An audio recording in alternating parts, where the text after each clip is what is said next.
Good morning, beautiful people. Welcome to Bible in a Year with Lovie. We are on day 108.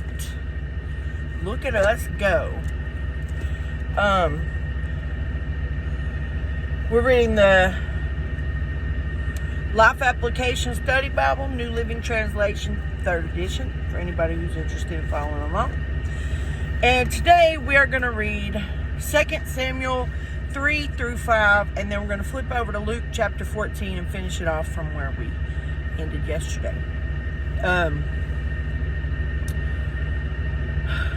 Yeah. So, if y'all are ready, 2 Samuel chapter 3, let's dive right in. That was the beginning of a long war between those who were loyal to Saul and those who were loyal to David.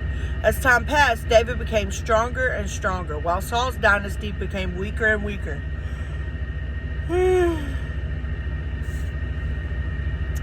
These were the sons who were born to David in Hebron. The oldest was Amnon, whose mother was Ahinoam from Jezreel. The second was Daniel, whose mother was Abigail, the widow of Nabal from Carmel. The third was Absalom, whose mother was Maacah, the daughter of Talmai, king of Geshur. The fourth was Adonijah, whose mother was Haggith. The fifth was Shephatiah, whose mother was Abital. The sixth was Ithream, whose mother was Eglah, David's wife. These sons were all born to David in Hebron. I mean, that's 6 different women right there. David was a busy man.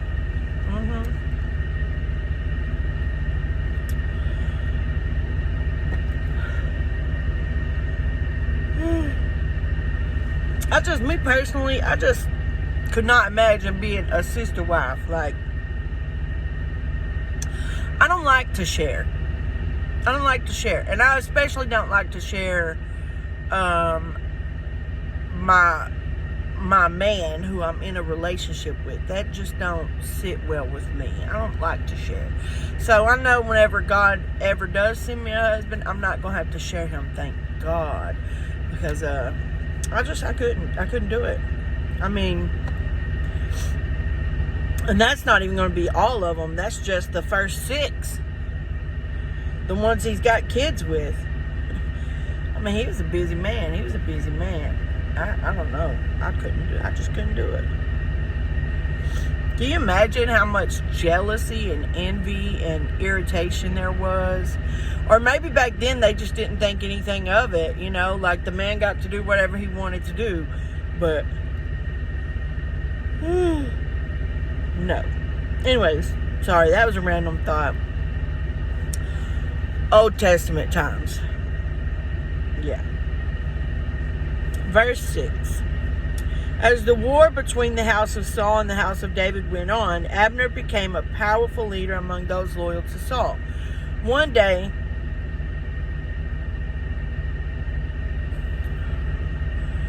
Ishbosheth, Saul's son, accused Abner of sleeping with one of his father's concubines, a woman named Rizpah, daughter of Aiah. Abner was furious. "Am I some Judean dog to be kicked around like this?" he shouted. "After all I've done for your father Saul and his family and friends by not handing you over to David, is this my reward, that you find fault with me about this woman? May God strike me and even kill me if I don't do everything I can to help David get what the Lord has promised him. I'm going to take Saul's kingdom and give it to David. I will establish him. Wait. Okay, I messed that up. No. I will establish the throne of David over Israel as well as Judah, all the way from Dan in the north to Beersheba in the south." Ishbosheth didn't dare say another word because he was afraid of what Abner might do. Then Abner sent messengers to David saying, "Doesn't the entire land belong to you? Make a solemn pact with me, and I will help turn over all of Israel to you." "All right," David replied, "but I will not negotiate with you unless you bring back my wife Michal, Saul's daughter, when you come." David then sent this message to Ishbosheth, Saul's son, "Give me back my wife Michal, for I bought her with the lives of 100 Philistines." So Ishbosheth took Michal away from her husband Palti, son of Laish. Palti followed along behind her as far as Bahurim, weeping as he went. Then Abner told him, "Go back home." So Palti returned. Meanwhile, Abner had consulted with the elders of Israel for some time now. He told them, "You have wanted to make David your king. Now is the time, for the Lord has said, I have chosen David to save my people Israel from the hands of the Philistines and from all their other enemies." Abner also spoke with the men of Benjamin. Then he went to Hebron to tell David that all the people of Israel and Benjamin had agreed to support him. When Abner and 20 of his men came to Hebron, David entertained them with a great feast. Then Abner said to David, "Let me go and call an assembly of all Israel to support my lord the king. They will make a covenant with you to make you their king, and you will rule over everything your heart desires." So David sent Abner safely on his way. But just after David had sent Abner away in safety, Joab and some of David's troops returned from a raid, bringing much plunder with them. When Joab arrived, he was told that Abner had just been there visiting the king and had been sent away in safety. Joab rushed to the king and demanded, "What have you done? What do you mean by letting Abner get away? You know perfectly well that he came to spy on you and find out everything you're doing." Joab then left David and sent messengers to catch up with Abner, asking him to return. They found him at the well of Sirah and brought him back though David knew nothing about it.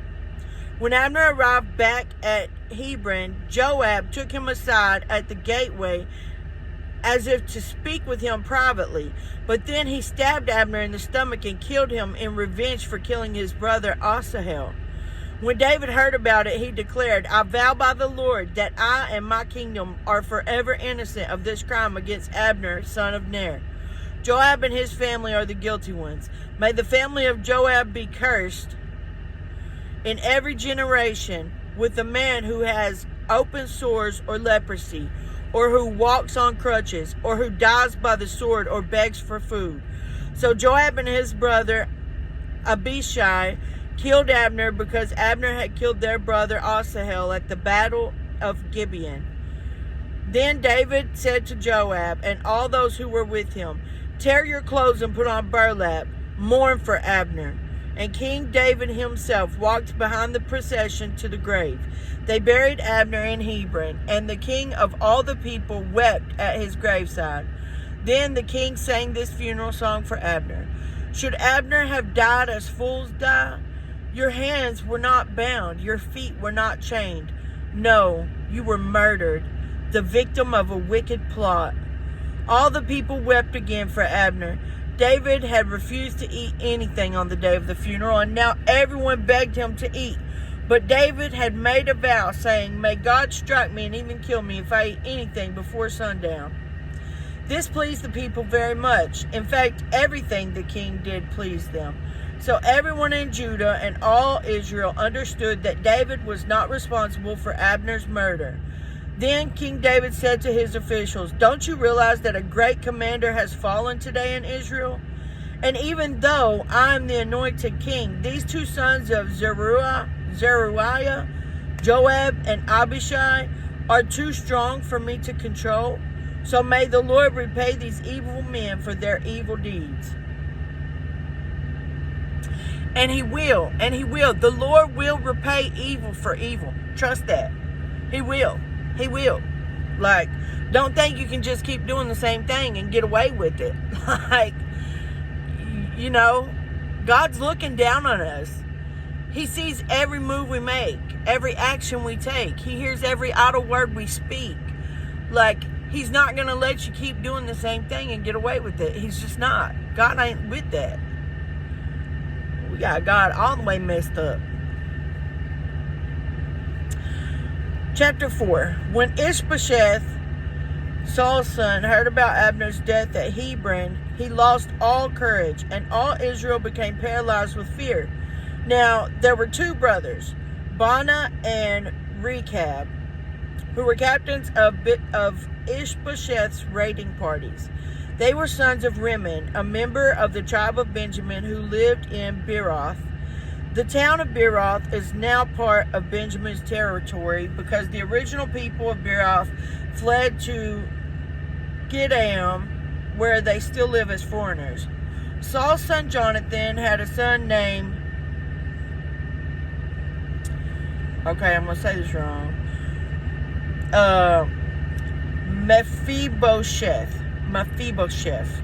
who was crippled as a child.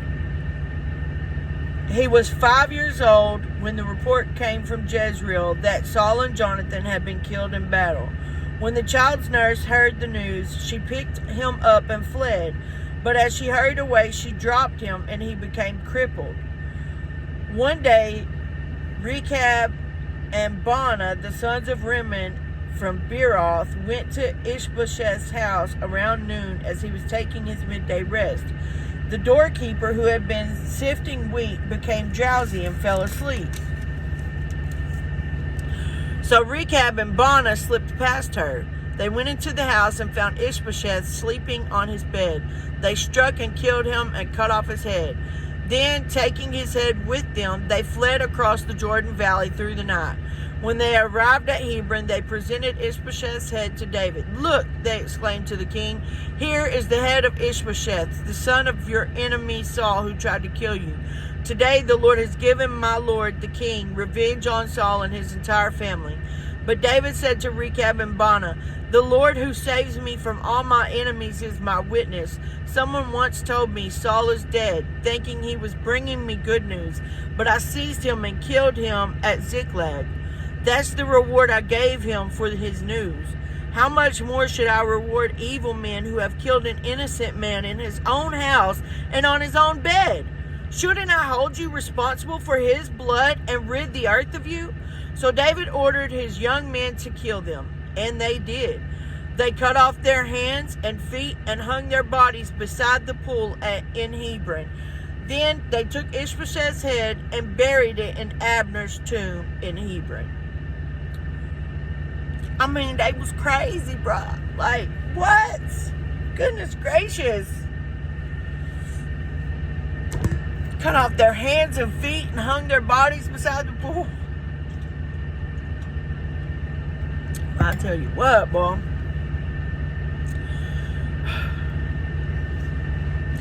The Bible is too gangster. Like, y'all can't tell me. Y'all can't tell me the Bible's not gangster. Like, what? Yeah, these stories are wild, bro. And true, that's what's even more crazy about it. Like, this stuff really happened. Chapter 5. Then all the tribes of Israel went to David at Hebron and told him, "We are your own flesh and blood. In the past, when Saul was our king, you were the one who really led the forces of Israel. And the Lord told you, you will be the shepherd of my people Israel. You will be Israel's leader." So there at Hebron, King David made a covenant before the Lord with all the elders of Israel, and they anointed him king of Israel. David was 30 years old when he began to reign, and he reigned 40 years in all. He had reigned over Judah from Hebron for 7 years and 6 months, and from Jerusalem he reigned over all Israel and Judah for 33 years. David then led his men to Jerusalem to fight against the Jebusites, the original inhabitants of the land who were living there. The Jebusites taunted David, saying, "You'll never get in here. Even the blind and lame couldn't keep you out." Well, even the blind and lame could keep you out. For the Jebusites thought they were safe. But David captured the fortress of Zion, which is now called the City of David. On the day of the attack, David said to his troops, I hate those lame and blind Jebusites. Whoever attacks them should strike by going into the city through the water tunnel.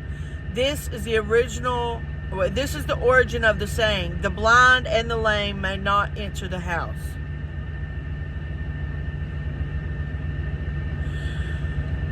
I never heard that saying except for in the Bible, but whatever.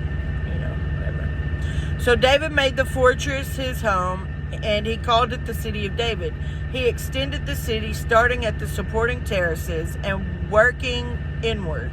And David became more and more powerful because the Lord God of heaven's armies was with him.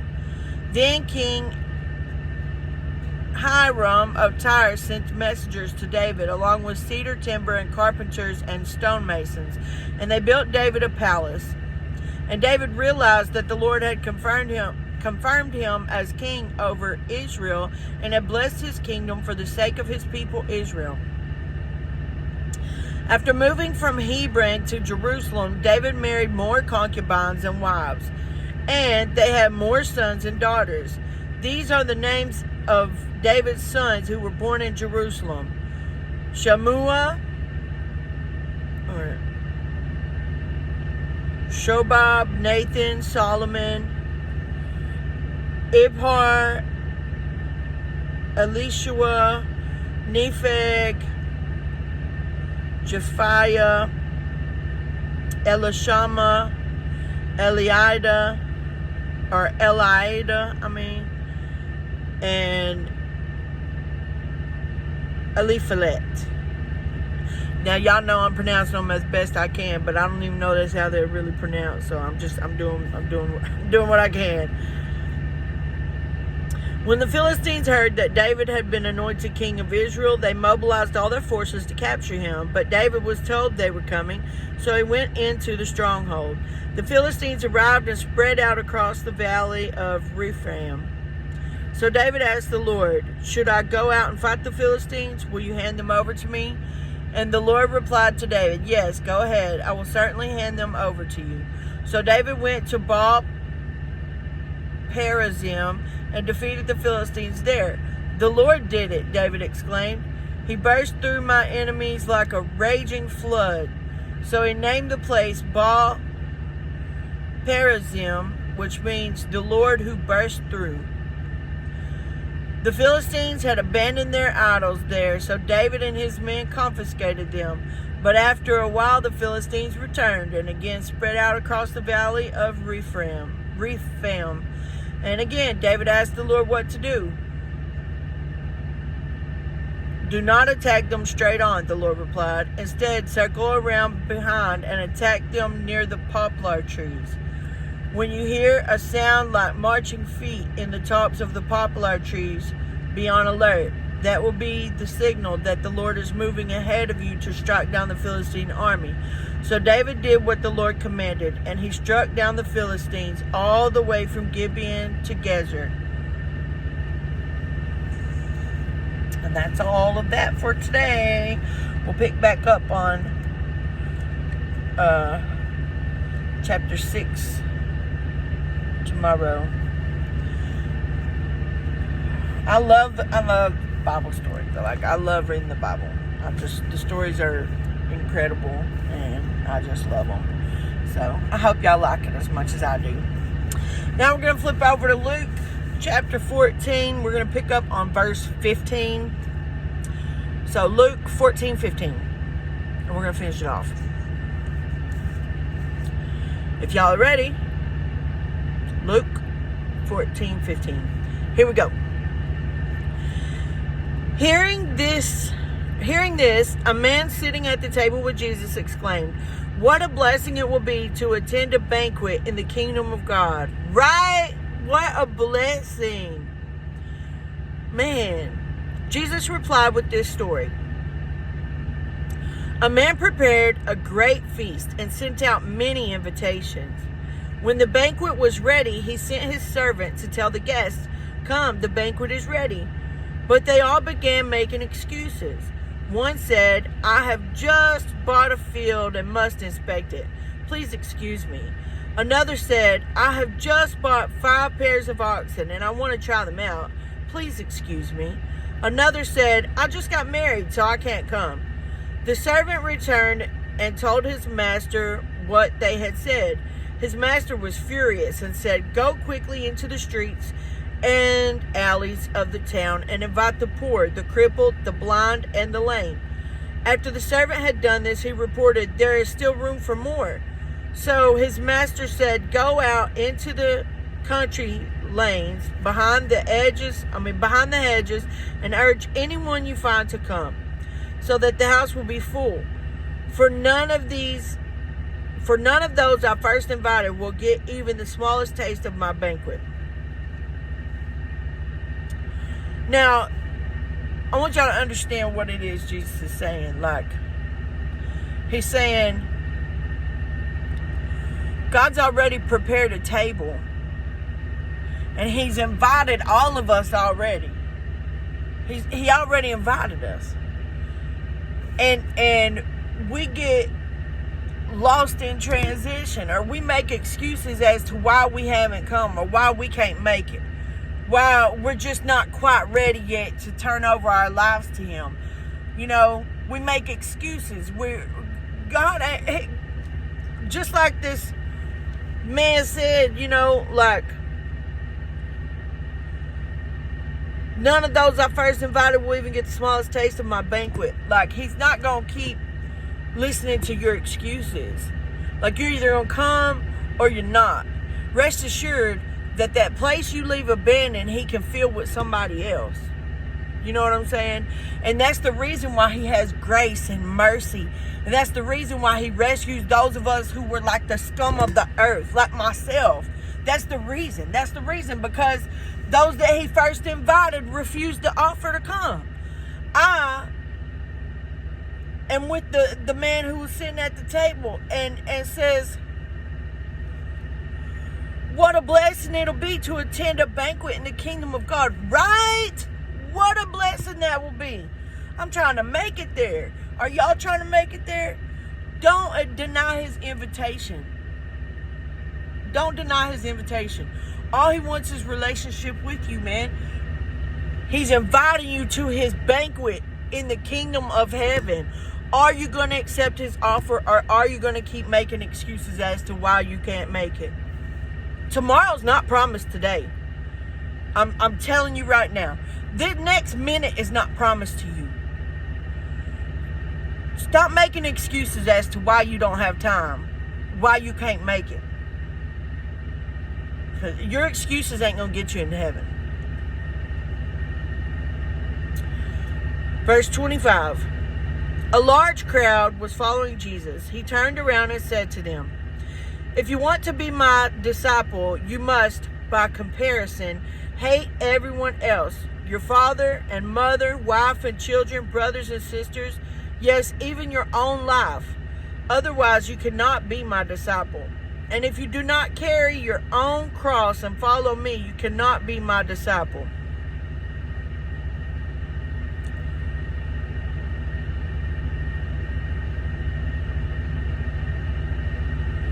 But don't begin until you count the cost.